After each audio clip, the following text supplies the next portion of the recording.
Let's start with one of the debates that people they've always been having. Which is the best league in Europe? Um, I think in terms of entertainment factor, pure entertainment factor, the EPL has to take the crown on that. I think it's been well marketed, but also on any day you can again between the top team and the bottom team has a decent chance of winning Winning. if in the right. Um, it's not so much that way in other leagues. But if we're talking about the technical aspect of the game, I think that title has to go to Spain, La Liga as a whole. I think they're a lot more technical. There's a lot more technical ability in that league than there are in other leagues. Now, with that said, I think the Bundesliga has the best combination of both physical power, physical strength aspects of the game, and the technical ability. And one thing I say to people is, you look at someone like Bayern Munich and look at the players they have, and there's this running joke online. If you look at pictures, they look at players before they join Bayern, and they look at them when they're at Bayern and how much stronger they look physically, like the physical structure, the muscles, that muscular, and I think that helps them when they face teams in Spain and teams that they have that technical ability to match them, but they also have that physical edge over them. Yes. And then when they face teams from places like England or Italy, and they have the physical ability to match them, but they also have the technical ability to sort of edge them against most teams. There's always like the City who has a bit of both as well. Yes. But week in week out, they're always using. They're different components to their DNA, Exactly. and because of that, they're able to adapt in different conditions. Exactly. Absolutely. Now looking as well, we talk about some of the best players on the planet right now. The striker debate, you do have Osimhen, and there is a lot of debates as to whether he stays at Napoli or goes to Manchester United or Chelsea. Aaron Holland setting the Premier League alight. He's up and away the best thing in Europe right now. Mbappe as well, and Rashford having a good season at Manchester United. But for you, if you were to pick one player, and let's just say you're bringing in one striker to Arsenal, who's that one player you think you'd go for? Okay, so if I'm bringing a player into Arsenal, I think it'll probably be Mbappe. It'll be between Mbappe and Osimhen, and that's because I look at what they do to the team as a whole. Because one player can win you the game, can win you a game, but when you look at the season as a whole, you need everyone to be able to produce and contribute on a consistent level through the season. And I think someone like those two who are not just a one position player, they both work throughout the team. Mbappe can work on the left wing as a striker, and looking at through the Arsenal team and looking at Martinelli, who's a left winger right now, I see his productivity and output, the difference when it was Gabriel Jesus in the team versus when it was Eddie Nketiah in the team, and just how we dropped off with Nketiah there.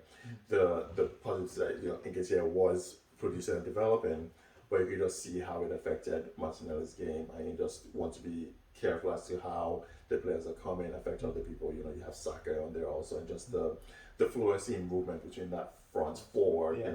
Odegaard, Saka, whoever the Martinelli, and whoever is the striker, like that with Trossard coming in. I think that has helped with Martinelli's productivity going up since he came in the team. You can see the difference and how it also draws in. It allows people like Zinchenko and Xhaka to sort of come and step in and moving, because everyone's just so fluid in how they play. I think that's why I would go with someone like Osimhen or Mbappe, as opposed to Kane or even maybe Rashford. Rashford, I think, would be a good fit for Arsenal. I think he'll be a good fit. I mean, Harry Kane, there is talk as to whether he will remain at Spurs beyond the summer, or he goes for Manchester United, and they are definitely in the hunt for, I think, a striker that will put them among the elites.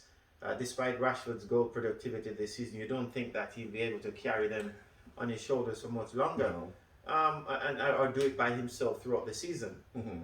Who would you go for if you're a Manchester United? Osimhen is there. You get the feeling that he's available. Harry Kane also could be prized away. I'll probably, if I was a United, I'll probably go for again someone like Osimhen, because, like I alluded to with Arsenal, you want to bring someone who doesn't negatively affect the movement of other players. And I think with the way Rashford is playing right now, and the way he drifts inside. You want someone who's not going to be in his way, so to speak, and someone who's also able to sort of interchange with the position. So when Rashford is drifted in, they can be an option. They can drift out wide and create. I think King has some of those qualities, but King is still a forward, and you think that when he goes to United, some of the other things that he does at Spurs right now is probably because Spurs doesn't have the quality of people, players who can do that. And at United, if they have that, he probably will be more in the way. I like Harry Kane though. I absolutely love Harry Kane. I remember I was having a discussion with Andy Cole, the former Manchester United great, who we chat back and forth on weekends when the teams are playing too. And Crystal Palace is the former Crystal Palace player and national player Joby McAnuff. And they're saying that Erling Haaland, even before the league had kicked off, that he was going to set the league alight because of what he brings to the table in terms of his speed and finishing prowess. But I was saying that if I was Pep Guardiola, I really would have gone for Harry Kane, because I think he would make the team better. But so far, Erling Haaland is scoring a lot of goals, but yet still, they're in terms of goals overall, they're down on the amount of goals they're scoring. But he, as a player, has really thrived, and I think Harry Kane would make City a better team in the final third. I think. So I think it depends on what you're looking at. I think City over the years has lacked that target man, which is what Haaland brings. And yes, while they're down on goal productivity overall, they have the personnel of players who can play multiple roles at the same time. And I don't think right now they need that striker who can play both roles, because they should have. I mean, you look at players like Foden who can play in the middle or on either wing. You have Mahrez who can who really the right side is his to lose. But you also have Bernardo Silva who can sort of play anywhere across that as well. And when you have the luxury of having those players, do you really need someone else who can play multiple roles? I think there's a reason why they were able to sell Gabriel Jesus, to Arsenal's benefit, of course. But they had players who could play multiple roles. The last season he was playing on the right wing, they were playing Foden through the middle sometimes. He was playing on the left wing. They also had Sterling who was playing multiple roles, and they got rid of him. They let him go as well. I would say got rid of, that has a negative connotation, so to speak, right? But they let those players go to other teams because they had enough faith in who they had to play those roles as well. So I think lacking that focal point may have been what hasn't got them over the finishing line in Europe. And maybe now, that's why I said, now let's have that player there who has the finishing ability, who has the strength, and who also has some of that technical part of it too. And can run in behind. Exactly. And I think that's one of the things that takes away from Harry Kane's game. He doesn't have the ability to run in behind. Exactly. And Erling Haaland can do a bit of just about everything. And what he's been doing so far this season has been nothing short of just remarkable. He's a really, really top goal scorer. Looking at the Champions League though, and let's talk about the draw now, since as you mentioned Europe. Does his presence give City a better chance of winning the Champions League this time? I think it does. As you said, there's that focal point there, so it draws. I think easily Bayern would have to put two players on him, because one is not going to do it. Not with the defenders they have. I think that allows an opening for some of the other supporting cast, so to speak, to find space. I think when you have someone like Foden or Mahrez who have some finishing ability, but also have the skills to break through one or two players. If you have De Bruyne on the field, also to pick out a pass to those guys running through the channels and find them with passes no one else really can see. I think that gives them the edge. You have the advantage that Haaland also came from Germany, from the Bundesliga, where he spent at least 2 games a season, sometimes maybe 4, playing with Bayern. So he has experience playing against them and knowing how they're going to set the team up. But now he also has that added edge that they can't just set the team up to stop balls to him, because City has so many other danger outlets that they have to focus on the entire team as a whole. I mean, the other argument that I think people might say is, Bayern was able to stop someone like PSG, but PSG had luxury players who wouldn't work, you know, and they didn't have the supporting cast to say, well, you guys can stay up there and we're just going to get you the ball, because they had no creative outlets. They didn't have players who could make the pass. They don't have, you know, the Rodris or the De Bruynes or, you know, who come in or and not only is the City team, do they have guile and craft, they have industry as well. They do. And I think that is what will make it more difficult for Bayern Munich against them as it was against Bayern Munich, against PSG, I mean. But looking at the Champions League, and we've seen where Bayern Munich is, you know, they've made a managerial change and they've brought in Thomas Tuchel, firing Nagelsmann, who I think is done a remarkable job. I mean, the fact that they're just a point behind Borussia Dortmund and 8 wins in the Champions League. Were you surprised by that? And it's a twofold question. Were you surprised by that decision? And do you think his arrival now is scarier for Pep and City? So the decision to let him go, I don't think it was from a footballing perspective. I think he had clashes with upper management at Bayern and the structure up there. I think that in the recent months he had probably like a clashing with Salihamidzic, another one with Kahn. There was the issue with Neuer where they had like a sort of public spat. Exactly.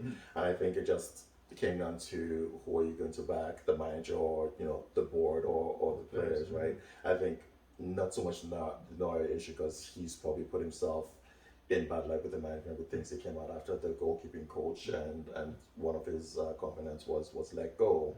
But I think he just Nagelsmann had enough run-ins with people higher ups that they said we can bring someone else.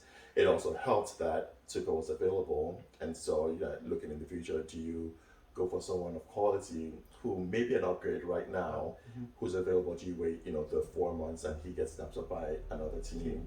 And then now there's no one else that's available, because I mean you look at the managerial pool right now, and I think the only person who's available now is Zidane, but would you go there? Pochettino as well. Pochettino, but as good of a manager he was, I don't think he's able elite. to handle. I don't think he's elite management, and you're right. And I think Thomas Tuchel's arrival at Bayern Munich will give them a bump, and we saw that with Chelsea as well. He came in, lost the Champions League final with PSG against Bayern Munich, then went to Chelsea, lagging players, and was able to give them a second wind, and they went on and win the Champions League. So I think he comes in here with all the assets to work with.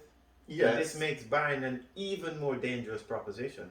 Yes, but I mean, you beat who's in front of you and you can only do so much. But I think that victory against City was more Pep Guardiola overthinking things and being more of a hindrance than it was Tuchel being a genius. I mean, there's some aspect to it, yes. But I don't think when you look at them, you think Tuchel is a better tactician than Pep. I think Pep overthought his tactics in that game and made some decisions that, you know, maybe were detrimental to the team as a whole. I also, you know, you say De Bruyne wasn't available, and I mean, yes, you should be able to make up for it, but I think the big decision, he made and not playing Fernandinho in midfield in that game was sacrilegious. Yeah, I couldn't understand why he would have done that. But you know, looking as well at how the season has panned out to this point. And other teams in Europe, Napoli having a fantastic season, looking as if they're going to win their first Scudetto since Serie A title since 1986-87 when Maradona led them to the title. They're playing some brilliant stuff, and for me, are also in the conversation. Yes, I think to win it all. I think, like you said, they've been playing some brilliant football, but I think more importantly than that is it's been a team effort. It's not been one player carrying the entire team. Everyone all around the pitch has been contributing. I think it's even more impressive when you look at who they have lost over the last 2 or so seasons. I mean, you look through and, you know, you had up front, you had Lawrence Insigne left, Hamsich left in the midfield, Juice Mertens was let go. In the back, you know, you have Koulibaly, who they sold off, like a stalwart in the entire Serie A. He's one of the best defenders. And they have a lot, you could say they've been more successful since all those players have left. You're right. And you wouldn't have thought that coming into the season. And so just the collective belief they have in each other and the way they work for each other, the way they all play. When you watch the game, they're playing as a collective, and when you do that, there's no limit to what you can do, what you can achieve. I think they also had the advantage, in a way, was it was probably the most successful draw they could have had playing Milan. AC Milan, yeah. And so, I mean, no disrespect to Milan, of course. They're obviously big names, but And reputation, they're a big name. But exactly. I think it's a kind draw for Napoli based on how they're playing. Based on how they're playing. Let's shift to the other draws. At Chelsea versus Real Madrid. I mean, Madrid in Europe, they're a different beast. They're definitely going to lose La Liga this season. But in Europe, they're frightening. And so that's where it becomes really dangerous for Chelsea, because not only are they frightening in Europe, but now, this is the only thing they're playing for. Oh, yes. And so now they have to focus their attention on it. I mean, you look at them going to Anfield and scoring 5 at Anfield. Oof. I mean, who does that? Yes. And then, the next game was they'd already won the tie. But just historically over the last few seasons, the way they've come back from even deficits where they had dead, they've virtually to win games. Yeah. I mean, you look at last season where 3-0 down against PSG at halftime, you come back and you win it. You go the next round is against Chelsea, you come back, you win it. The next round is against Man City, you come back and you win that. And then, the Liverpool game, they end up winning the final. But just that belief over the last few years, before that they won 3 in a row, yeah. 4 in 5 years. I mean, it's unthinkable the level of success in Europe they've had, and how even when they change players, they still come in and just maintain that focus in Europe, and knowing that this is what we have to do. We have and this is where experience comes in. You have players who've won and know what it takes to win. That midfield core that they've had, Modric and Kroos, and you hope that losing Casemiro doesn't affect them down the line. But Valverde has been fantastic good. He has. But I think he's been fantastic more on the right wing than in the middle of the park. Yeah. Hopefully, can translate that. Yeah. But Camavinga and Tchouaméni, you hope that combination, whoever comes in, is able to sort of cover that space. They have the youth and the legs to do it, but just that relationship with Kroos and Modric, you hope that that can work out. And so far, Ancelotti has trusted Camavinga in there because of the youthfulness of the legs, and it has really worked wonders. On the other side, you have Napoli. I mean, Inter Milan is in there along with, they're up against Benfica. I think Benfica wins that one for me. And what do you think? I agree. I think Inter Milan, while they have the lethal attack, they've been quite inconsistent. You don't know what version of Lukaku and Martinez are going to show up. You just feel that Benfica have just been working together for so long and so well that they have that little X factor in there to surprise any team that's not on the game. I think even outside of Inter, if they were to face any other team then that team was off, they have a real chance of winning. And looking at the group stage, I think they faced the with Atletico Madrid and other teams. Yes, you didn't expect them to go through, but here they are. Yes, here they are. You can't discount that. Yeah, you can't sleep on them. It's going to be interesting. I think for me though, I think Bayern Munich just might edge it. I think they win it all, really. I think the winner of that game is in the final. Man City, Bayern Munich. You expect that Madrid will probably make it past Chelsea, because Chelsea this season hasn't really been anything to write home about. They've not found their identity. They probably don't know who their best 11 is. Who's going to play? Do they have a striker? I would say no.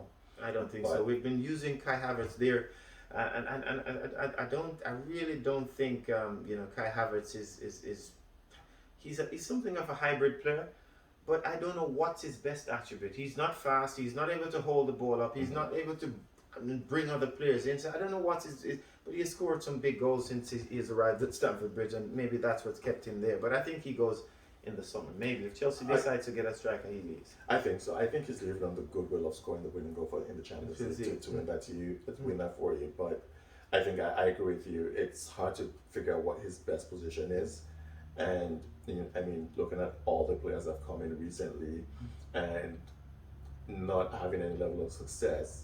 Do you have that creative player to play in those passes? Because when you look at the line of and I would call them world-class strikers that have come to Chelsea the last few years, there's no reason why they should not have been able to produce if they had the supply chain to them. True. I mean, Lukaku was in there, Timo Werner was in there, you have Aubameyang in there, and all these players, when they came in, they were relatively hot, right? Yeah. And so Why has that happened? I mean, Lukaku came just off the back of a winning the title title in Italy, Milan. Yeah. and then for him to drop off like that is It's unheard of. remarkable. It was a precipitous fall. It was. And you're right. Look at the quality that has gone in there in that striker's role in the last few seasons that have failed. It's remarkable. Mm-hmm. And you get the feeling had they gone to places like Manchester City or even United, they would have had better seasons. So let's see what happens from there. Mm-hmm. And for you, who do you think wins it all, the Champions League? You said the winner, Man City. I think the winner, Man City Bayern, will be in the final. But who wins it? Real Madrid on the other side of the draw, but yeah, who wins it? I think if it is Real Madrid versus Bayern, Bayern wins it. I think if it's Real Madrid versus City, Madrid wins it. Interesting. Muy interesante. Eh? All right, look, well, there's another debate now in terms of who wins this one. I mean, Messi, Ronaldo, Mbappe. Who's the heir apparent to Lionel Messi? And by the way, we're coming to who's going to win the Premier League. We'll get to that in a short while. So I don't think there's any heir apparent to Messi. I think who he is who he's been as a player, there's no one else I can see right now who's been able to do the same things that he's done. I think when you look at the next great player right now, I think is going to be Mbappe. Watching him play, it's just been nothing short of impressive things he's done. He's the electric player who can get you out of your seat, pull sometimes something out of nothing. But I think that he's more the heir apparent to Cristiano Ronaldo than he is to Messi. Just the way, and I mean Ronaldo is his idol, but the way they fashion, the way they play, the way they make movements, they work more on their physical gifts and talents. The game is built on speed. It is. It is speed and finishing and strength. While I mean, you look at Messi on the street. If you put a bag on his head, and you had him in the lineup, no one think he's a world class footballer. Not one of the greatest footballer of all. In my opinion, the greatest of all time. No one would think of that. But you look at someone like Ronaldo and Mbappe, and you can I can see that. Yes. Yeah. But that's just to see. That also, I think, highlights and magnifies Messi's achievements, how hard he's worked. It doesn't look like it, but the fact that sort of his stature has been able to go through all those years with all the abuse, that his physical abuse he's gotten from other teams. You look at all the years he played against Madrid, where the game was just get Messi out. But and you've touched on something quite important, because people often talk about Ronaldo and how hard he works and all that kind of, because he puts that out there. But for Messi to have functioned so effectively and efficiently at this level for so long, he was working in silence, quietly doing that work. Quietly doing that. I mean, because you look at even looking at other players all around and see how players get injured and they fall off. And I mean, when last have you heard of Messi getting an injury that kept him out for so long?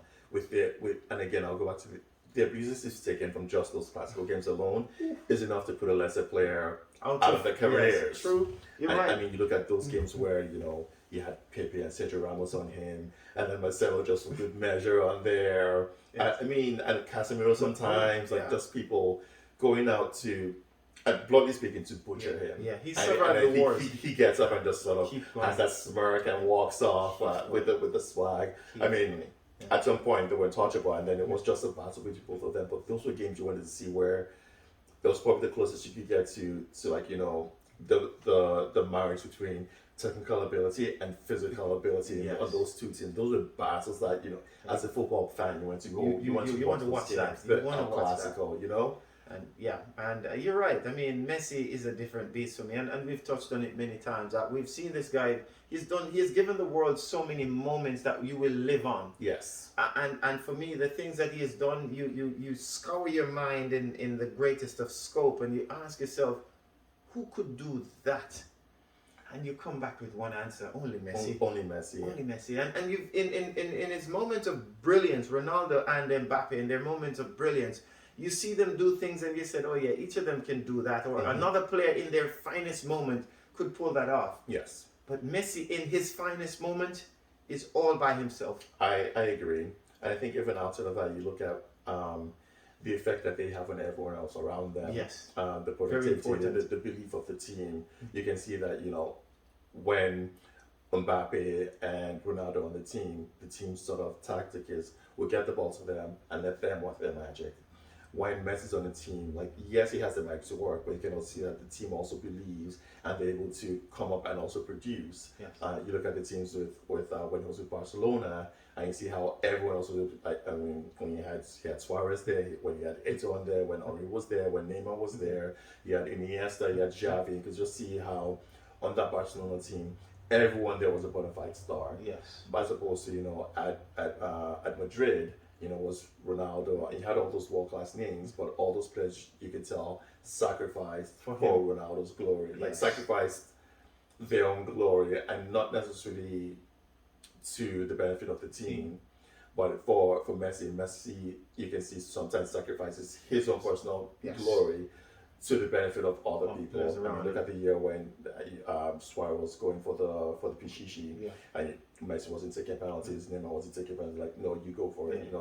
That team spirit was selflessness about him is refreshing. You're absolutely right. You also look at the World Cup, for example, going in, no one, unless you're a diehard fan, you always hope for your team, and you also hope Messi eventually wins it. But if you're being realistic and you look at that Argentina squad lineup going through, and then you see who really expected them to win that, they won the Copa, yes, but you look through, and maybe other than Di Maria, there was no other world class. Nobody tested and proven in there, and there's been no one for years, really. And that was good. Aguero, yes, but they've always just relied on Messi to get them through, and I think they sort of expected him to be like a Ronaldo. I would pass him by who do it by himself, but that was not a who. They had to believe. And then there was one player, Lisandro Martinez, who they expected to come in and play a good role. He was just a big flop at the World Cup, and Lautaro. Lisandro was the defender. Lautaro Martinez. Lisandro Martinez, a defender. I mean, to me, he's one of the best defenders right now in the modern game. And also, let's kind of flip the script in a sense.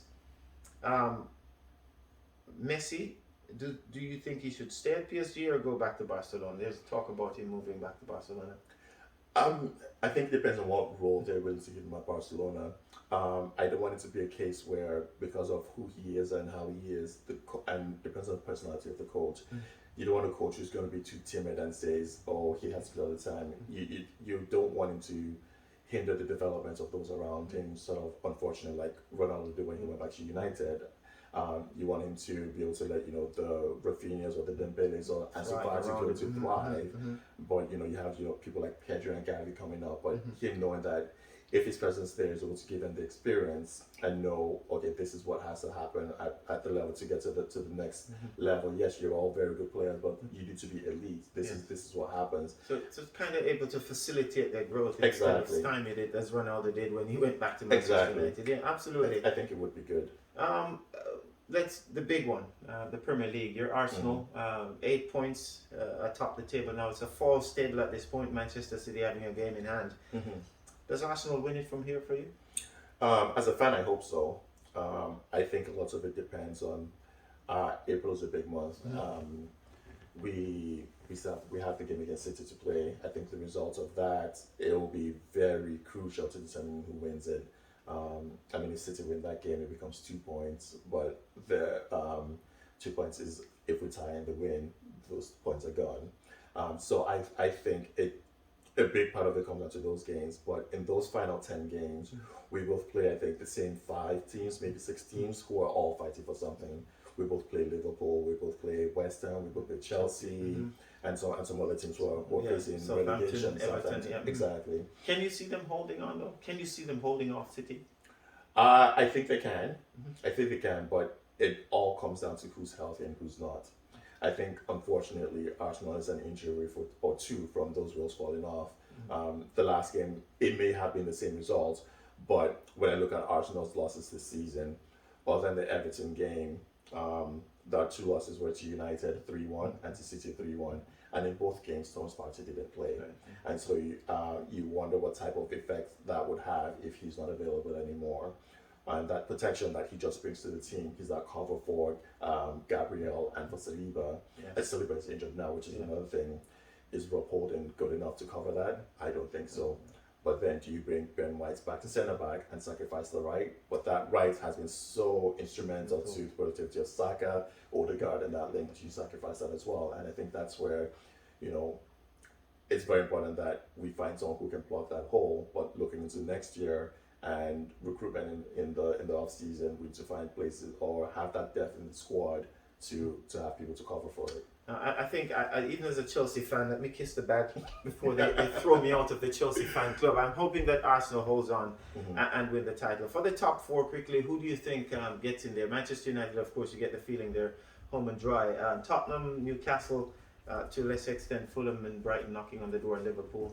So I think Newcastle has 2 games in hand. If they win those 2, they get into top 4. I hope they do it, and I think they do it. But I think realistically, in the last 10 or so games, Liverpool has had that momentum, and I think they just might have enough to get there. They have also been inconsistent as well. I mean, you look at winning, beating United 7-0, and the next out you can go out and lose to Bournemouth, like 1-0, 1-0, right? So I think they've been inconsistent also. Salah missed a penalty in that game, and you're right, it's an inconsistency. So in the end, you think Liverpool snatch it? I think Liverpool might snatch it, but I hope Newcastle will. Who goes down? Now we have Southampton, West Ham, and who else is in the bottom 3? I think it might be Bournemouth. Bournemouth, yeah. I think that's a tougher one to call. It's 3 points between the 20th and 12th place, or 4 points between 20th and 12th place. So I think that's one game changes the whole landscape. I think that's a lot harder to call. You feel that the way Bournemouth played against Arsenal and Liverpool, they might be able to snatch it against other teams. But I also think that the way they play against those teams, they might not be afford to be able to play against teams who are also fighting for something. I am afraid to make a call on that one. It's just too hard. It's a tough one. I think strangely, I think West Ham might find themselves going down. I think West Ham will go down along with the Southampton and maybe Bournemouth will escape eventually. One sacking that rubs me the wrong way, that sacking of Crystal Palace, is Patrick Vieira. What's your view on that one? So I think from a footballing perspective alone, looking at Palace, but right to the point of his sacking, I think Palace had won. They had not won in 12 games, I think it was, or maybe even more. And so you see why they did it. But then you also look at the rest of the teams around them, and you see that, all those other teams are also in the relegation zone. So why is he the only one who was fired, right? Why has there been no real talk of any other manager on the chopping block? Why has he been the only one? And you also look at who they replaced him with, which is Roy Hodgson, who subsequently he was the one who replaced Hodgson, and Hodgson is back for his third or fourth third stint. What does Roy have to bring in there that Vieira probably could not have done? Why wasn't he given more time? Or you look at other teams. I think the only team that fired Everton let Lampard go and brought in Sean Dyche. Yeah. But other than that, everyone else they've kept the same manager, I believe, and I guess other than Brighton, who Zerbi comes in. Zerbi comes because Chelsea took Potter away. Yeah. But I mean, Brighton has been quite the team this season. Absolutely. Right? So refreshing to watch under this. It has been. Well, so many things to touch on. We're going to keep on doing this, by the way. So he has Arsenal holding on probably to win the Premier League, and City or Bayern Munich to win the Champions League, and Liverpool to get in the top 4. And no heir apparent to Lionel Messi in his estimation, but Mbappe, the one that will get you out of your seat. Thank you very much for your time. Keep on watching, like and share this video, and send in your feedbacks as well. I'm going to put the link below with an email where you can submit your opinions, and we will insert it and have people watch and hear what you have to say about all that we just discussed as well. My name is Damion Gordon, and this is Dipo, Togonu-Bickerseth. Whatever that means. It's a different language. Thank you very much for your time, Dipo. Thanks very much for watching.